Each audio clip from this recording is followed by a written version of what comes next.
कहां कहां लॉकडाउन में मिली ढील और कहां जारी रहेगी सख्ती? क्या है कोविड के हैक होने के पीछे का सच? शाकाहारियों के लिए क्यों बेहतर है कोरोना काल? देखते हैं टॉप 9 कोरोना से चला। कर्नाटक में लॉकडाउन की अवधि 21 जून तक बढ़ा दी गई है। राज्य के कई हिस्सों में कोरोना की गंभीर स्थिति को देखते हुए ये फैसला लिया गया है। 11 जिलों में अभी भी पॉजिटिविटी रेट 15% से ऊपर है। पिछले 24 घंटे में राज्य में 11,042 नए केस आए हैं। वहीं 194 लोगों की मौत भी हो गई है। कर्नाटक में इस वक्त पूरे देश में सबसे ज्यादा 2,10,000 एक्टिव केस हैं। गुजरात में आज से अनलॉक की प्रक्रिया शुरू हो रही है। हालांकि रात 9 से सुबह 6 बजे तक नाइट कर्फ्यू अभी भी जारी रहेगा। 50 से ज्यादा लोग एक साथ इकट्ठा नहीं हो सकेंगे। राज्य के सभी धार्मिक स्थल भी आज खुल जाएंगे। लाइब्रेरी 50% क्षमता के साथ खुलेगी। बाग बगीचे सुबह 6 से शाम 7 बजे के बीच खुलेंगे, जबकि जिम को 50% क्षमता के साथ ऑपरेट करने की अनुमति दी गई है।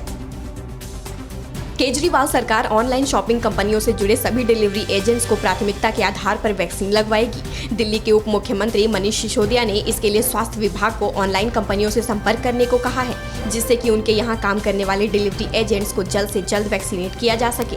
सिसोदिया ने कहा है कि ये एजेंट्स घर घर जाते हैं और सबसे ज्यादा लोगों के संपर्क में आते हैं, इसलिए इन्हें पहले वैक्सीन देना जरूरी है।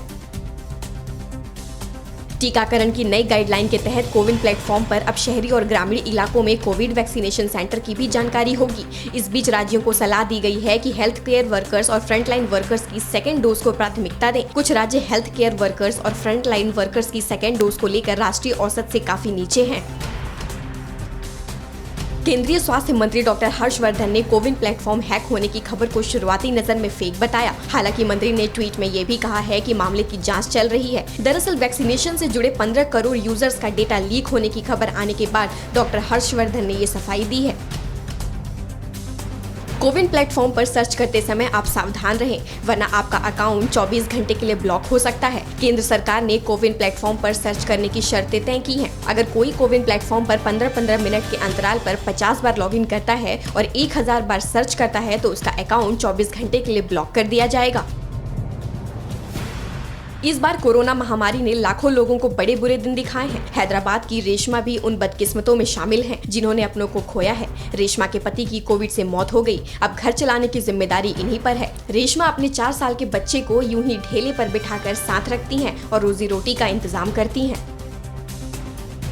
मांसाहारी लोगों की तुलना में शाकाहारी लोगों को कोरोना का खतरा कम है। अमेरिका के Johns Hopkins Bloomberg school of public health की रिसर्च में यह बात सामने आई है। इस रिसर्च के आधार पर दावा किया गया है कि शाकाहारी लोगों में कोरोना के गंभीर होने का खतरा 73% तक कम है। हालांकि मछली का सेवन करने वाले लोगों में भी यह खतरा 59% तक कम होने की बात कही गई है।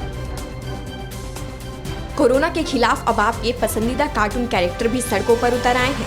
आइए देखिए भोपाल के न्यू मार्केट में आखिर मोटू और पतलू कौन सा अभियान चला रहे हैं। मोटू और पतलू बनकर भी लोग यहाँ पर निकले हैं और लोगों को इस बात की प्रेरणा दे रहे हैं कि सब मिलकर कोरोना संक्रमण को रोकें। परवाह देश की, सोमवार से शुक्रवार रात 10 बजे TV9 भारतवर्ष पर।